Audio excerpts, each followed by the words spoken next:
บายดีหมู่เพื่อน AI บ่ทุกคนเนาะมื้อนี้เราจะมาเข้าสู่ AI ที่ว่ามีอยู่ในระบบคอมพิวเตอร์เลยก็คือตัวนี้เนาะอยู่ในคอมของบ่ทุกคนมีเบิดก็คือ Copilot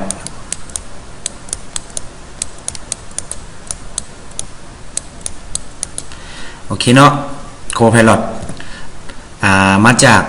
Microsoft โดยกงเลยเนาะเป็น AI ของ Microsoft ใช้ฟรีแล้วก็มีความโดดเด่นบ่ต่างจาก AI อื่นๆเลยแต่ว่าบ่ค่อยเห็นผู้ใดเอามานำเสนอก็เลยว่าคิดว่าหลายคนอาจจะยังบ่เคยใช้ล่ะครับว่าสิใช้จังได๋มื้อนี้เฮามาเบิ่งไปนํกันเลยเนาะเฮาอยากมาเข้าตัวนี้ก็ได้เด้อเนาะอยากมาเข้าอันอยู่ Google ก็ได้แต่ว่าสะดวกก็แม่นมาคลิกใส่ผู้ใดใช้ระบบปฏิบัติการสิเป็น Windows 10 Windows 11อย่างเนาะมันจะมีให้เลยเนาะอยู่ที่ Taskbar นี้เนาะตัวนี้กดใส่เลยเนาะ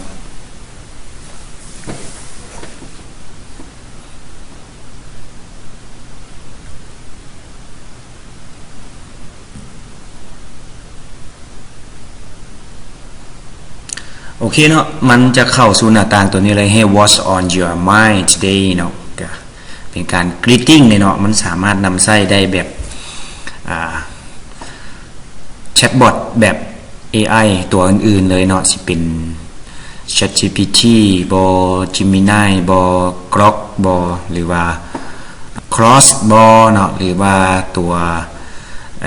Perplexity เนาะตัวนี้ก็คล้ายๆกันตัวนี้มันมีความโดดเด่นใกล้เคียงกันก่อนอื่นเบิดก็ให้เฮาเข้าล็อกอินก่อนเนาะอยู่ขวามือนี้เข้าล็อกอินด้วยระบบบัญชีของGoogle ก็ได้เนาะตัวนี้โอเคเนาะหลังจากที่ว่าเฮาเข้ามาในแชทบอทตัวนี้เนาะมันจะขึ้นตัวหน้าต่างตัวซื้ออันอีเมลของเฮาเรียบร้อยแล้วเนาะก็คือตัว Copilot นี่เนาะ Hey Mituna what's on your mind today เนาะมันจะบ่เป็นแบบบ่มีชื่อคือเก่าเนาะสำหรับแชทบอทหรือว่า AI ทั่วไปนี่ก็คล้ายๆกันเลยเนาะทางเบื้องซ้ายนี่ก็เป็นตัวเริ่มแชทใหม่เริ่มเพจใหม่ตัวนี้ก็เป็นรายละเอียดของมันเนาะว่าเฮาจะใช้ในการถามตอบอีหยังจังได๋เนาะตัวนี้แม่นอยู่เบื้องซ้ายมือนี่เลยสำหรับ Copilot ตัวนี้บัดนี้เฮามาเบิ่งพร้อมสำหรับใช้เกี่ยวกับ Copilot เลยเนาะพร้อมสำหรับใช้ตัวนี้ก็คือได้เกี่ยมพร้อมไว้แล้วเนาะก็คือคำสั่งถ้าว่าผู้ใดสนใจเกี่ยวกับพร้อมหรือว่าสนใจที่จะเรียนเพิ่มเติมก็สามารถติดต่อนำอาจารย์เติมก็ได้เนาะเพื่อเฮาจะเข้าใจเกี่ยวกับโครงสร้างของAI เติมว่ามันเฮ็ดเวียกจังไดเนาะแต่ละขั้นแต่ละตอนหรือว่ากลับไปเบิ่งอยู่ที่บทที่8เนาะบทที่8กับบทที่9นี่แหละมันจะมีprompt engineer ตัวนั้นเนาะเกี่ยวกับการใส่ prompt ตัวนี้แม่นเฮาสร้างขึ้นมาเนาะตัวนี้แม่นก็คือการเก็บเงินเนาะก็คือเจ้าเป็นนักวางแผนการเงินส่วนบุคคลเนาะตัวนี้เฮาอยากให้ AI เป็นอีหยังเนาะเฮาก็สั่งมันได้ก็คือช่วยวางแผนการเงินอย่างมีประสิทธิภาพโดยวิเคราะห์จากรายได้ต่อเดือนจำนวน5ล้านกีบต่อเดือนอันนี้สมมุติเนาะแท้จริงก็บ่ฮอดเนาะและรายจ่ายเฉลี่ยนี่ก็ประมาณ4ล้านกีบต่อเดือนเนาะรายจ่ายอันนี้ประเมินโดยคนทั่วไปเนาะคิดว่าประมาณนี้หนี้สินนี่มีบ่เนาะได้ผ่อนโทรศัพท์บ่ได้ผ่อนรถบ่หรือว่าผ่อนจ่ายสิ่งต่างๆบ่เนาะเป้าหมายคือเก็บเงินให้ได้30ล้านกีบต่อปีภายในเวลา1ปีพร้อมแนะนำวิธีการแบ่งสัดส่วนเงินเซ็นการใช้จ่ายการเก็บเงินและเทคนิคการเพิ่มรายได้ตัวนี้3อันเนาะที่สิ่งที่เราจะเฮ็ดโดยสร้างนิสัยในการเก็บเงินแบบยืนยงให้เฮ็ดตัวอย่างเนาะเฮ็ดตัวอย่างให้เป็นตารางในการเก็บเงินแต่ละเดือนสามารถนำไปใช้ได้แท้เนาะในชีวิตประจำวันเนาะโดยอิงใช้เงิน5ล้านนี่แหละเนาะสำหรับคนที่มีวินัยการเงินเนาะว่าบ่เบิดสำหรับคนมีวินัยการเงินในระดับกลาง เกี่ยวกับการเก็บเงินโอเคตัวนี้เป็นพร้อมที่เราจะใช้ในการให้ AI มัน generate มาให้ก็คือ copy เอาเลยเนาะ copy อาจารย์จะลงใส่ให้ description เนาะถ้าว่าผู้ใดต้องการก็ copy ไปใส่ได้หรือว่าดาวน์โหลดอะไรเนาะสิเฮ็ดเป็น Word ไว้ให้โอเคเฮาก็เข้ามาสู่ Copilot ของเฮานี่เนาะเฮาก็มาคลิกใส่ Message Copilot เนาะตัวนี้ Control V Copilot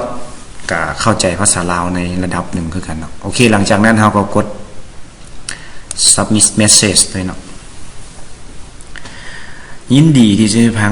วางแผนการเงินให้เข้าใกล้กับเป้าหมายมาเบิ่งแผนการเงินที่มีประสิทธิภาพรายได้5ล้านกีบต่อเดือนรายได้เฉลี่ย4ล้านกีบต่อเดือนแบบนี้เป้าหมายเก็บเงินก็คือ30ล้านใน12เดือนจะต้องเก็บเงินให้ได้2ล้าน5กีบต่อเดือนเนาะแนะนำแบ่งสัดส่วน5ล้านการใช้จ่ายอาหารที่อยู่การน้ำค่าไฟ2ล้าน5 50% การเก็บเงินเนาะเป็นเป้าหมายตัวนี้2ล้าน5นี่สิ่งเป็นศูนย์เนาะตัวนี้เมนอันกราฟให้ตัวอย่างตารางการเก็บเงินใน12เดือนเนาะก็คือเดือนที่1 2ล้าน5เดือนที่2 5ล้านเดือนที่3 7ล้าน5 30ล้านข้ามไปโอ้ให้ได้เดือน1 2ล้าน5เนาะอันสิว่าละฮอดเดือน12เฮาก็จะได้30ล้านแนะนำการปรับนิสัยและสร้างรายได้เพิ่มเนาะก็คือบันทึกรายรับรายจ่ายแบบละเอียดทุกวันตั้งบัญชีการเงินต่างหากและรับงานพิเศษตามทักษะเช่นขายออนไลน์ฟรีแลนซ์เนาะคืออาจารย์มีทักษะความรู้ด้าน IT อาจารย์ก็สามารถไปสอนเพิ่มได้เนาะเฮ็ดให้เรามีรายได้เพิ่มได้ตัวนี้มันสำคัญเนาะตัวบันทึกรายจ่ายละเอียดแต่ละวันนี่เนาะตัวนี้สำคัญหลายเนาะมาเฮาใส่ไปกับหยังเนาะสิมีแอปบ่หรือว่าเฮาอาจจะจดใส่เจี้ยไว้เนาะแล้วเฮาจะฮู้ว่าเฮาใส่เงินไปกับอีหยังเนาะก็คือตั้งบัญชีเก็บเงินต่างหากตัวนี้แม่นบ่ให้ถอนเนาะอาจจะแม่นโอนเข้าออโต้เลยก็เป็นไปได้ก็ประมาณนี้เนาะถ้าอยากให้ช่วยออกแบบตารางเพิ่มเติมหรือติดตามความคืบหน้าได้ผลขอให้บอกได้เลยเนาะทุนาโอเคหรือเฮาอยากจะใส่พร้อมเสริมเข้าไปอีกบ่เนาะก็เฮาก็ให้ตอนนี้มันเฮาสามารถที่จะสื่อสารแล้วมันสามารถปรับแต่งตารางอย่างให้เฮาได้เบิดแล้วเฮาก็บอกว่าช่วยแนะนำวิธีเนาะ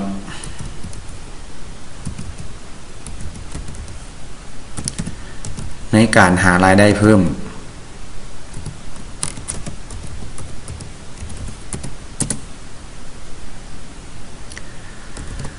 ในช่องทางออนไลน์และออฟไลน์โอเคเนาะปึ๊บลองเบิ่งเนาะAI มันก็จะช่วยเฮาคิดแนวทางหารายได้ที่เจ้าสามารถเริ่มได้ทั้งออนไลน์และออฟไลน์มีหลายอย่างเฮ็ดได้จริงและบ่จำเป็นต้องลงทุนหลายการขายออนไลน์เนาะที่หนึ่งเลยขายสินค้าผ่าน Facebook TikTok Lazada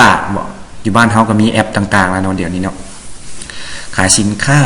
ผลิตเองหรือนำเข้าเซ็นสินค้าความงามของกินสินค้าท้องถิ่นฟรีแลนซ์เนาะหับแต้มรูปบ่หับออกแบบโลโก้แปลภาษาพิมพ์เวียกงานสร้างคอนเทนต์เนาะก็คืออาจารย์เฮ็ดนี่แหละสร้างคอนเทนต์ก็คือเฮาสิเฮ็ดให้ความรู้บ่เนาะล่ะที่ว่าจะเป็นมีหลายเนาะมีหลายมีทั้ง YouTube TikTok Facebook แล้วก็ IG เนาะตัวนี้มันเฮ็ดบล็อกส่วนตัวก็ได้ขายหลักสูตรออนไลน์ก็คืออาจารย์เฮ็ดแล้วเนาะเฮามีหลักสูตรกันตัวในการสอนตัวนี้3หลักสูตรการตลาดผ่าน Affiliate เนาะตัวนี้ก็คือบ่ค่อยเห็นเนาะของลาวเฮาตัวออฟไลน์นี่ก็แม่นขาย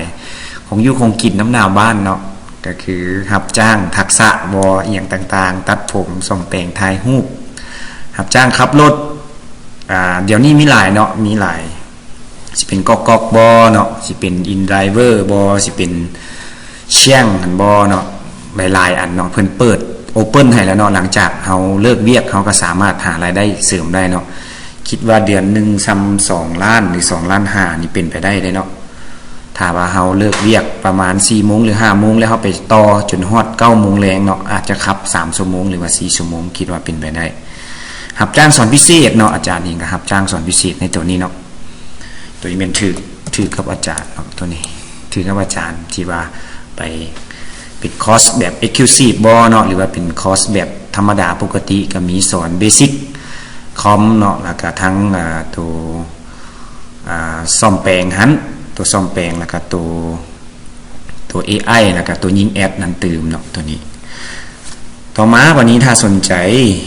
สามารถอ่านเพิ่มเติมจากบทความนี้เนาะมันมีบทความให้ว่าเฮาจักเฮ็ดหยังตื่มเนาะตัวนี้แบ่งปันประสบการณ์ของนักธุรกิจผ่านสำเร็จผ่านออนไลน์และออฟไลน์ตัวนี้มันก็บอกเฮาละเอียดเนาะตัวนี้ถือว่ากดไลค์ให้เลยเนาะตัวนี้แม่นเฮามีหยังเฮาก็สามารถเช็คเข้าตื่มได้เนาะสำหรับเฮามีข้อมูลอีหยังต่างๆโอเคเนาะมื้อนี้แม่นโคไพลอตเนาะโคไพลอตตัวนี้เลยเนาะโคไพลอตซึ่งเป็นของ Microsoft เองเลยเนาะโคไพลอต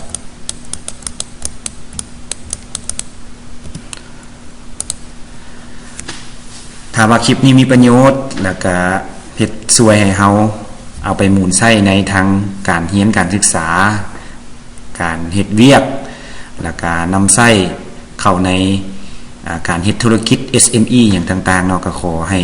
ทุกคนเอาไปหมุนใช้ให้เกิดประโยชน์อันสูงสุดและขอให้ทุกคนโชคดีแล้วก็มีความสุขในการนำใช้ AI ก็ขอบใจ